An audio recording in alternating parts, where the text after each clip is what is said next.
Hello YouTube friends, welcome back to my channel, and if you happen to be new here, welcome to the Painted South. In today's video, I'm going to be repainting my brick fireplace. I had painted over the original brick last year with a DIY chalk paint to create kind of a whitewash look, and it turned out beautifully. The white just gave it a very clean and fresh and bright look. However, after living with it for over a year, I realized that I wanted something slightly different.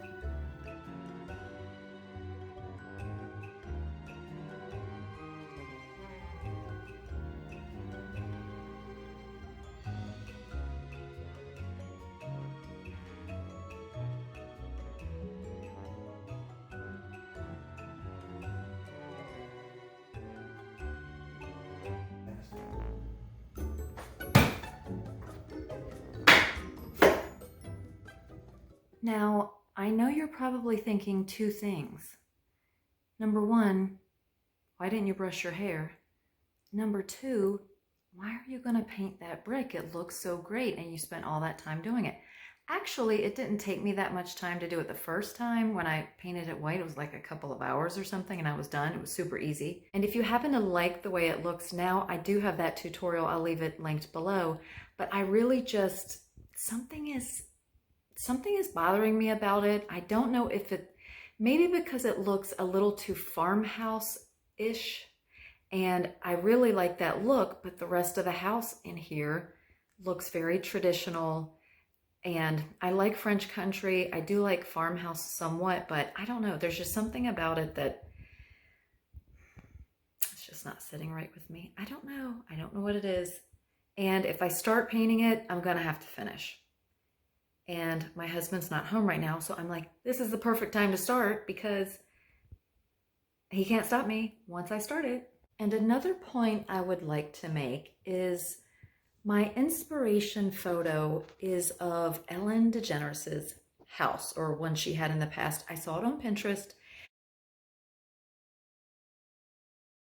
and it's the gray brick is so pretty, and I know this won't look exactly like it, but the color is gorgeous, and her mansion is kind of more modern, and so I don't know if it would look right, but I think it would look beautiful. And if it doesn't look right with this mantle, I'll just take the mantle down and maybe take the corbels off and just leave the beam look. I don't know. I'm just itching to do something, and we're going to try to sell the house. A lot of people are kind of getting away from the farmhouse look. It's so popular and there's so many houses like it, but some people don't like it. And if I just have a random farmhouse looking mantle in the living room and nothing else looks farmhouse-ish, I don't know. I might start. I'm going to go see if I have some gray paint. Now, I need to get that mantle off of the brick, I can't do it by myself. So I'm gonna have to wait till my husband gets home, but I think I might start on the bottom and get my technique down, the flat sort of hearth area, and work with the colors a little bit. And then once he gets home, I'll be able to take the mantle off and start painting. So I'm excited. Okay, I went out into the garage and I found this paint and primer in one. It's an exterior flat, which you can use inside. And this was something I picked up at Home Depot, obviously, for $9. And I don't know what this, I guess that's kind of the color. Anyway, it should be a light gray. And if I use this as my base and add plaster of Paris, I'll create my own DIY chalk paint, which is what I did for the white. And then I can take little samples out of that to make the other colors if I want, or I can just use pre-mixed chalk paint, which I have tons of colors of. So for only $9, it's a pretty good deal, and I can redo the fireplace. So I have that paint. Hopefully it's good. It's been in the garage and it's been really hot. We don't have enough storage inside to put all of our paint, so I'm going to stir this up. I found some stir sticks and one of these little pour thingies. And then I also got a sponge. I may sponge it on. It depends how It depends how this goes. I may use the sponge or I may use paintbrushes. I'm not going to use a roller because I don't want it to get down in all the cracks everywhere. I want to have control over that. So I'm going to have this as a base. I need to stir this up. And then this is one of those organizational storage totes that you can get at Michael's. And I invested in these last year. And so on top I just have a paint can opener and then all the different brushes that I have for painting and crafting, and I like to pick extra ones up from, these are actually from Habitat for Humanity for $1.50. Can't really beat it. And I just have all kinds of paint brushes in the top tray, and then that lifts off, and again more paint brushes and foam brushes. And then I put in this dry clay. I have tons of ideas for these molds from Iron Orchid Designs. I bought 2 sets of those. And I don't know where the other thing is, but, and then I just have smaller brushes separated. I have some little individual paints like this from a set and some paint pens in there. And then the smaller little Waverly chalk paints from Walmart. Put those in a separate bag. Oh, some more clay. This was fairly expensive, $12 for that little bit of clay, but I have some great ideas for that. So, and then I have the larger paints below. They're not large, but larger for these smaller sizes. And I have all kinds of Waverly chalk paints in here, and then the DIY, Debbie's Design Diary DIY paints, which I really like for projects. So these are great to store your smaller paints in. Mine get everywhere, so I like to get these to store. Obviously you can see it stores a lot. Then you can just pick it up and carry it around with you. We're going to be moving, and I don't know exactly where my craft area, painting area will be in our next house, if we even end up moving. That's a whole nother story I'll get into later. But I really like having these all together, and then when you're done, you just throw everything back in here, and it keeps it nice and clean and keeps the little small ones from flopping around everywhere. So just an idea. These, like I said, again, are at Michael's. Try to get them if they go on sale. They will have these on sale, or if you can get a coupon, that would be nice too, because they can get kind of pricey if you start buying several of them.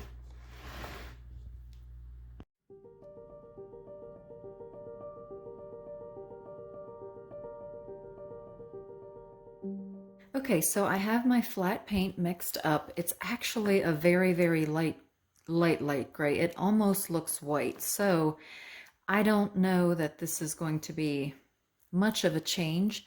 So I'll end up mixing this with another darker gray paint for the overall wash. So I have these mixing containers. They're great because they have the measurements on the side. I don't necessarily measure mine. I just sort of mix things until my eye is satisfied.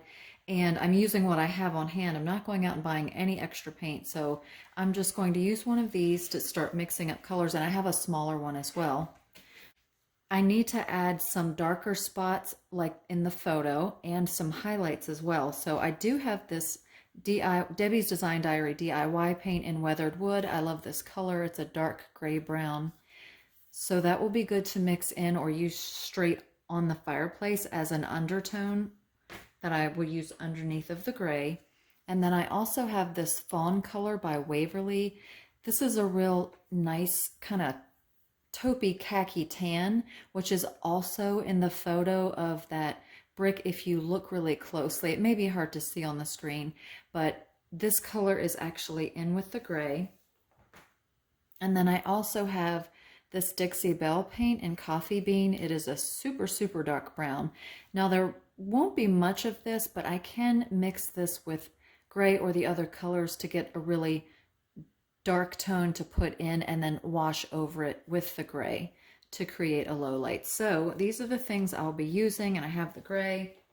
And then I think I may need to get a darker gray and mix in with this one. I have some that we used to paint my son's room. It's a very, very dark gray. I can't remember, maybe sealskin or something like that. But if I mix some of that in with this, it'll probably give me a better mid-tone gray, which is what I'm looking for. Now, when I looked at that photo, I saw that the grout lines were a grayish taupey color. There's a lot of shadow and highlights, like the sun's coming in on that photo, so it's kind of hard to tell, but I'm just going off what my eye sees. So I'm going to start with a smaller container and mix up what I'm going to cover up all of these white grout lines with. And I need to make sure I'm going to have enough.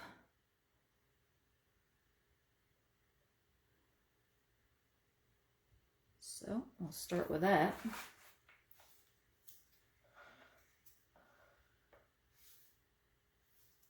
First I'm going to mix the color, and then I'll add the plaster of Paris to make it a chalk paint. So I think I'm going to add some of this fawn color.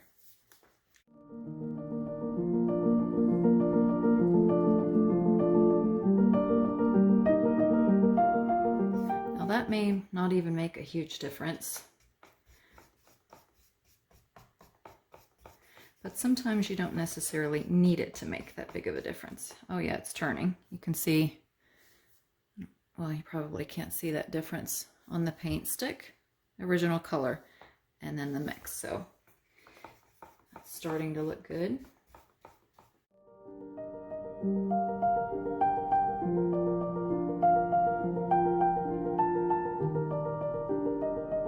I think I'm gonna go ahead and mix in some of these. I know this lighting is terrible. I think it's about to storm.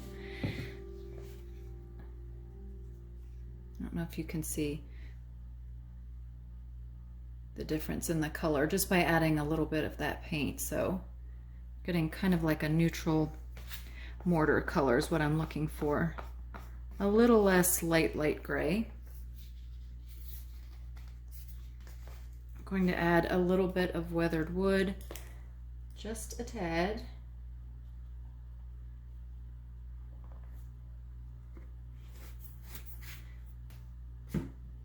And I'm gonna go ahead and throw in some of this coffee bean.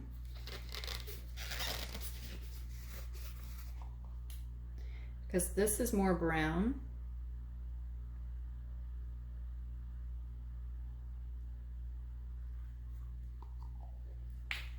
Wow, this paint has really gotten gloppy. Is gloppy a word? I think gloppy's a word. Okay, I think I have a color that I like. It resembles something that would be mortar, probably close to the color I painted over originally, but it's sort of a natural kind of concrete looking color, I would say. Neutral enough. And I went ahead and put a tiny bit on the fireplace just to test it to see how that's going to dry. So now I'm going to add plaster of Paris to the paint. And I'm not going to measure this. If I were making chalk paint and I wanted this to stay really smooth, I would mix the chalk, I would mix the plaster of Paris in water first and dissolve it. And then I would put it in here so it's a nice smooth finish. But because I want that volume and texture for the fireplace, I'm going to just put it in just the way it is.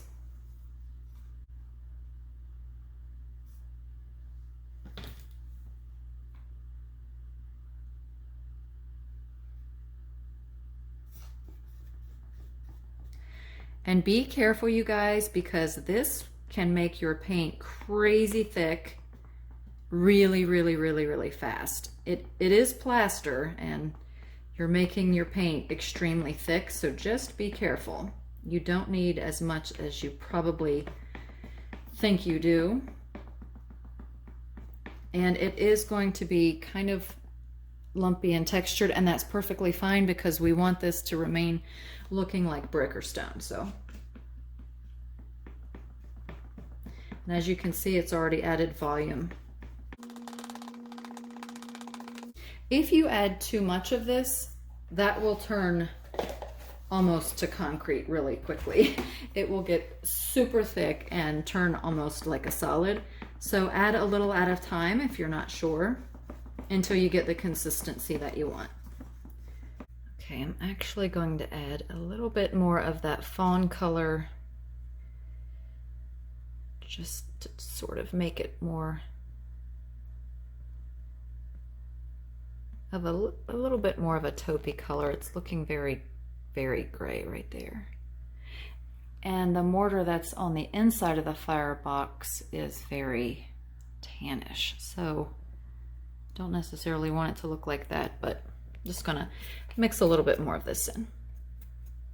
You'll just have to keep tweaking your colors to get them where you want, to whatever kind of look you're going for.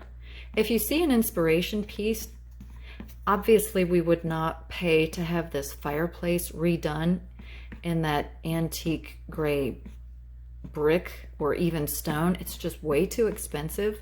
So I think this is a good alternative. All you have to do is really look at your inspiration photo, try to figure out the colors and the textures and just mimic it just like you would a painting. It's a lot easier than you think. Don't be afraid to try things with paint. And if it looks terrible, we can always paint it a solid color and be done with it. All right, my husband got home and helped me remove the mantel, so that's what it looks like. You can see that one little spot where he had to sort of chisel out some of the brick to make it flush. You won't see that, but I am now going to start adding in all of the undertones to make it have depth and dimension, so let's get started. Okay, what I'm going to do to start, I've already started sampling some of this fawn color. I kind of want to add this earthy color as an undertone and hide some of this red brick color. I think that's one of the things that is bothering me with this overall look, is it's kind of essentially white and brick red, and I want more earthy, kind of modern type colors, more of a European old world gray French brick sort of. And so I'm going to try to get that, and I'm going to start by adding some of these more earthy tones over this red brick. I will add some darker tones as well, but I'm going to start with this, and I'm just using a lid, and this is a Waverly brush. It's a decent size, and it's kind of rounded on the ends here. It's tapered, so I'm just going to use it to blotch on some paint. Splotch, blotch, whatever. I'm going to put it on.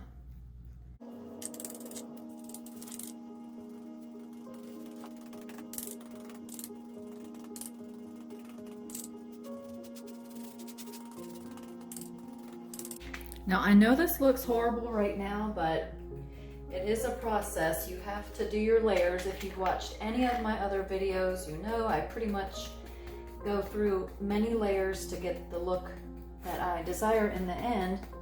And in this case, we have to cover up a lot of that red brick. So this is just sort of something that we have to do to hide a color that we don't want to see anymore. You won't see much of this in the end anyway. So I'm going to keep doing this over the entire fireplace.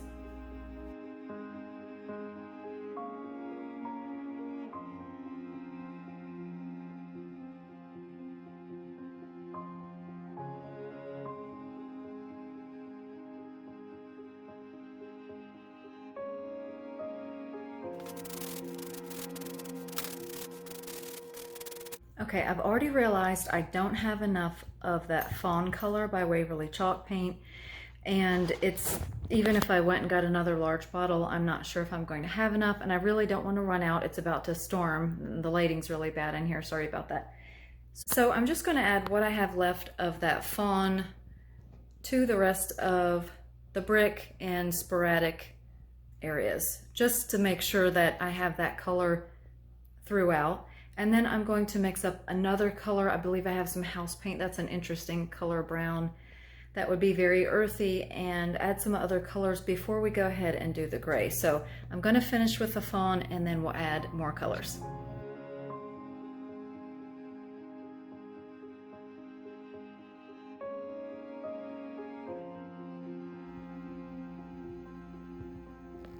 Now I know this looks crazy. It looks very blotchy and awful, but I have to try to get in there and hide a lot of that red so that when I do my gray wash over it, it's not going to be as obvious, and the more earthy colors will show. Now this is weathered wood, and I'll show you how I'm applying it.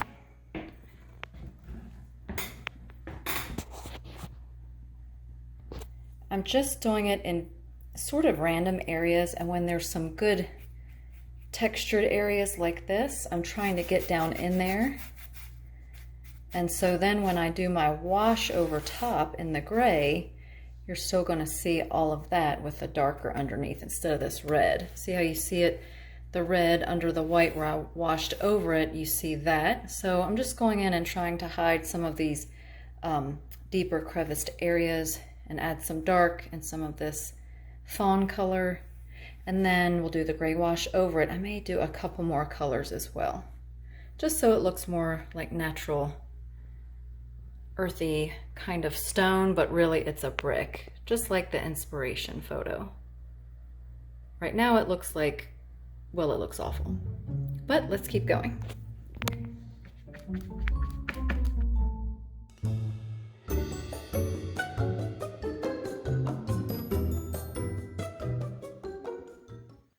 Okay, here is what we have so far. I know it looks awful. It looks awful, but that's okay. It's not going to look like that when we're finished, but I had to get some of those other colors on there. I'm going to go ahead and do the gray before I add anything else, and just so I can get like a good idea of what it's going to look like, and I can just always layer as I always do. But I got two colors on there, covered up a lot of the red brick. And so now I'm going to add the gray color that we mixed up earlier and tested on the grout lines, and we'll see how that looks. Fingers crossed.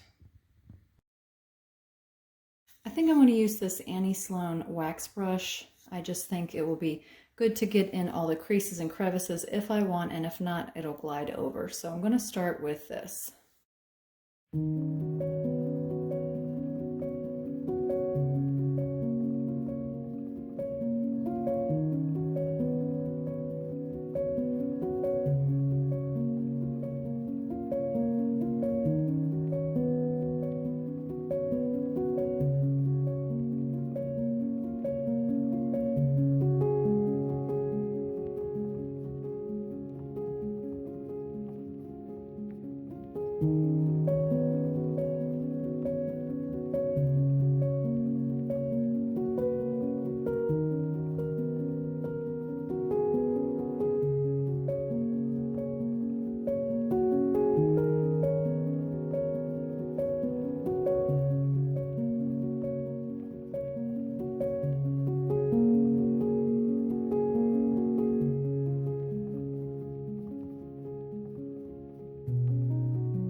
Now, this did happen the last time I painted this. The mortar joints on this part are not as deep as here, and my brush had a hard time getting in there, and it's also a vertical surface. So I'm probably going to switch this brush, and well, I'll use two of them. I'll use a thinner one to get in the joints, and then I'll use this one to do my blending on top. So at least they should match the bottom. But it's a lot harder to get in here because it's deeper. So I'm probably going to use two brushes now.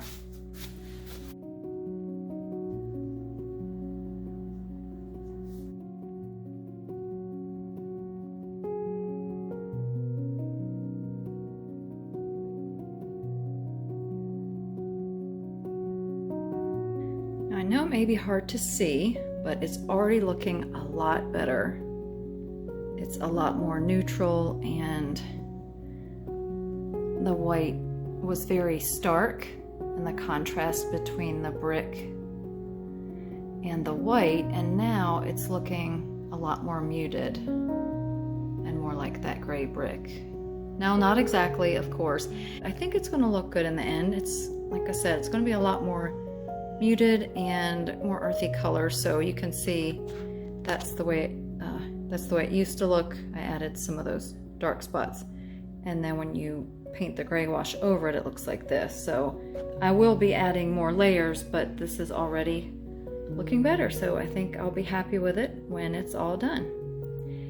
And I'm going to keep working.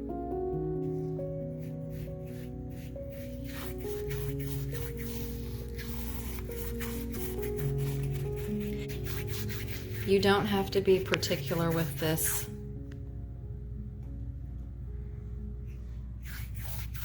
Just get it on there. Okay, this is what we have so far. Now I turned those can lights off so you could see a little bit better. Now I am aware this is not even remotely close to what Ellen DeGeneres has in her house, but I do like it better than the white over the red brick. So I'm going to keep working on it and see if I can tweak it a little bit and get a little bit more depth and color out of it. And we'll go from there. In this next layer, I am taking the Dixie Belle color Coffee Bean, I believe it is, and I'm adding a little bit of shading on the left side here. I don't know if you can see the difference, but you should be able to see, well, I already have paint on my finger. You should be able to see the darker color that I've added there to add a little bit more depth and dimension. It's kind of subtle, but when you look at it against the light gray, you can definitely tell that it is darker. But I don't want it to be too blotchy. So I'm just adding a little, I need to add some more light gray back to that. So this is just another layer. I'm going to have more, but as you can see, it really helps if you add just a little bit of paint. It really makes a difference. So you can see there on the left side, I've added some shading, and then the lighter is still on the right. So I'm going to keep working on this as the next step. So this is how I'm doing this layer. As you can see, it's just sort of shaded in a little bit. And so I just take a chip brush and I have that darker color. You can use any colors you want to use, of course, but you want to use, if you're shading, you want to use a dark color. So this is a super dark brown. It's almost black. And I'm just kind of going along the edges like this. Now, if I get it a little bit heavy, that's okay, because I'm actually going to go back over with another gray tone once I get this layer on. So you don't want to get too much on. A little goes a long way with these dark colors, depending on the look that you're going for. So you just want to shade it in a little bit like that. And if it is too much, you can always try to wipe it. But what that's going to do is really blend it in. So see, and now it looks really dark, but that's okay. I'll go back over it with some gray. And I do have a couple of darker spots. Whoops, you can see up there. So when you're doing the shading, you just want to take your chip brush and run it along the side. It's going to pick up on all of those textured areas, just like this. For example, this brick is very textured. So I'm just going to lightly rub, try to hold the camera and do this at the same time, and just sort of go over some areas. If you wanted in creases, you can put a little more in there. Now I am going to be going over this with more layers, so if you get a little too much, that's okay. But this process is all about layering and making it look like real gray brick. I know this is paint, but I'm really trying to get it to look like the inspiration piece. So I'm going to keep going for this layer and get it all shaded in like the left side, and then I'll show you what that looks like when it's all done. Paint just always amazes me how little it takes to make such a big difference. Now none of that has it on there. And then here.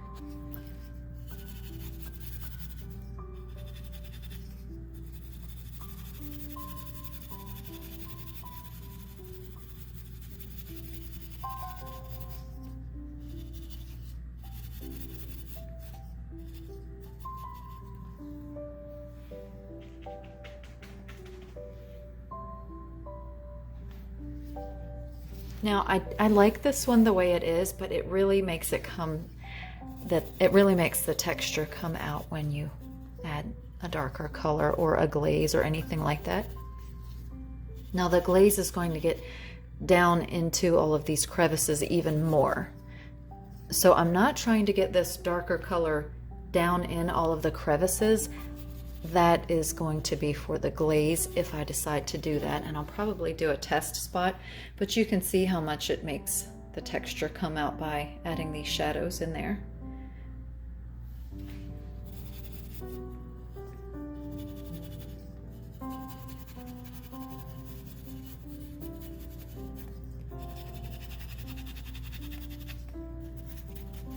You can leave some blank areas, add more to it if you want, and just keep playing with it until you have a look that you like. Now this brick is very textured, so if you have a flat brick, you'll probably have a little bit of a different outcome. And if you like the textured brick and you're redoing your flat brick, you can always go back in with probably some type of mortar and just trowel on texture on top of your flat brick, and it will give you the same look, and then you can paint over it and it would look the same. So you can make your flat brick textured if you like this look better.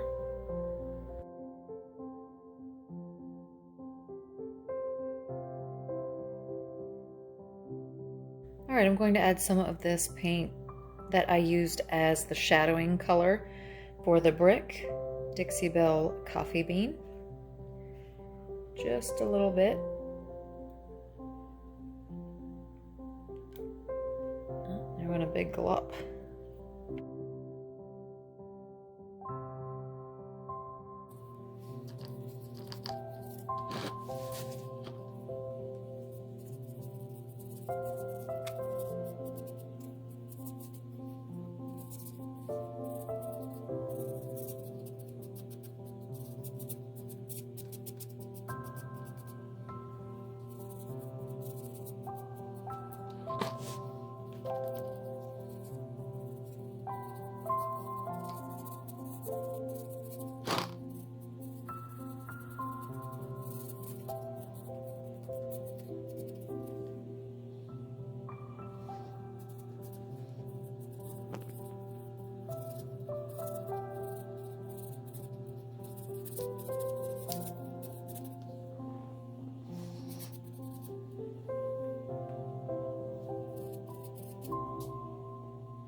Now, here is where I changed my mind. I loved the gray, but after looking at it for a little while, I decided I wanted a deeper, richer tone, more in the brown tones than the gray tones. So I decided to apply a layer of rust-oleum decorative glaze in the color Java Brown. It's one of my favorite things to work with.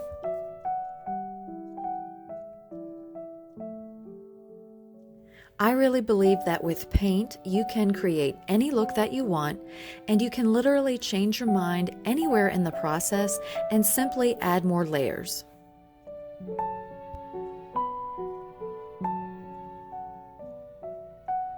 If you happen to have watched any of my other videos where I'm doing paint transformations, you know how much I believe it can change an object. It can turn something very ugly into something beautiful, something old and dated into something more modern, or if you want it to look old and aged, it can do that as well. So as far as this fireplace goes, if you want to change the color and you're in the middle of the process, just add another layer, just by adding a highlight or another overwash or even a deep undertone. You can change the entire look of whatever it is that you're painting.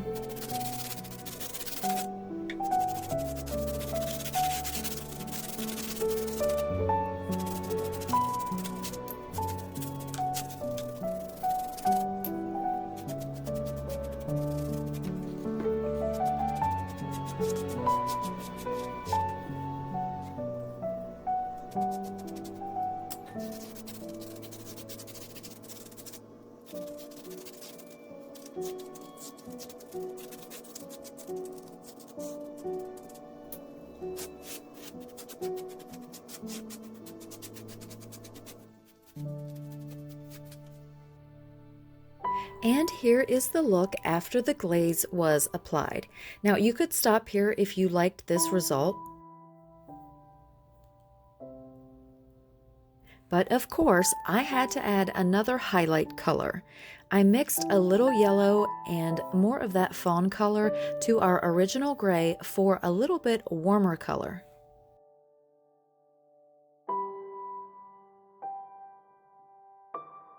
So again, I'm adding some highlights sporadically throughout the entire surface. You can add as much or as little of each color as you prefer.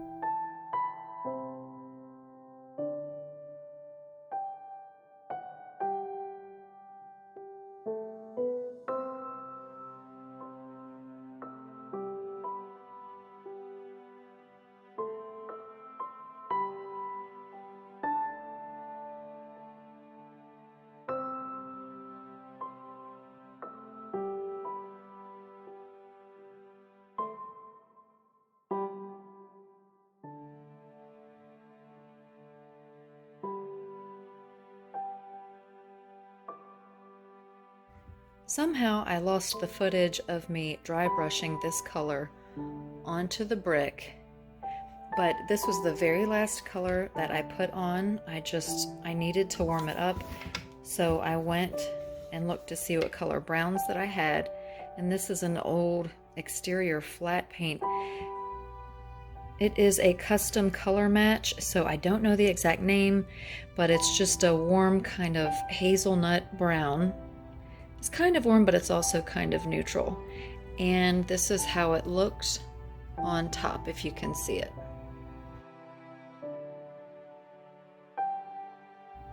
I'm definitely loving these neutral colors. They're what you would see in natural stone, which I love. And also, I think it's just a great way to update your brick.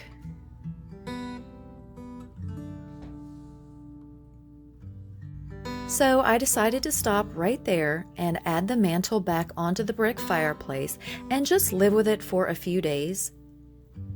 I can always adjust the color if I decide it needs to be changed.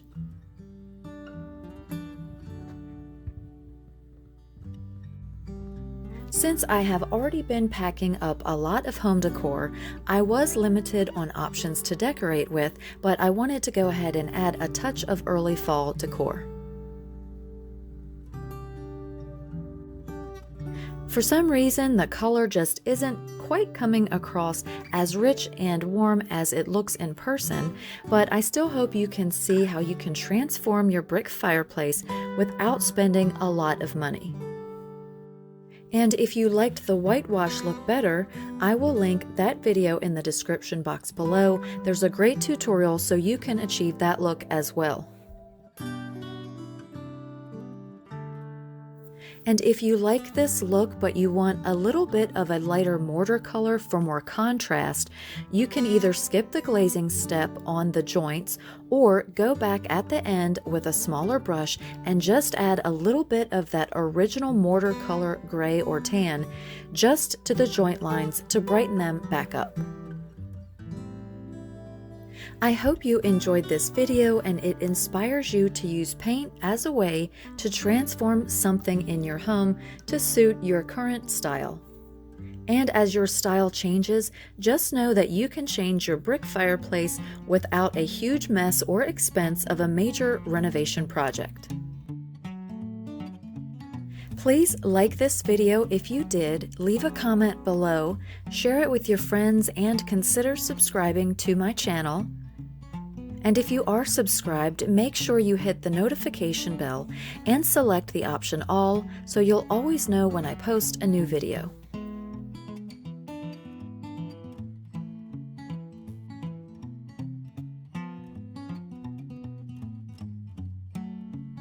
Thank you so much for watching, and I will see you in the next video.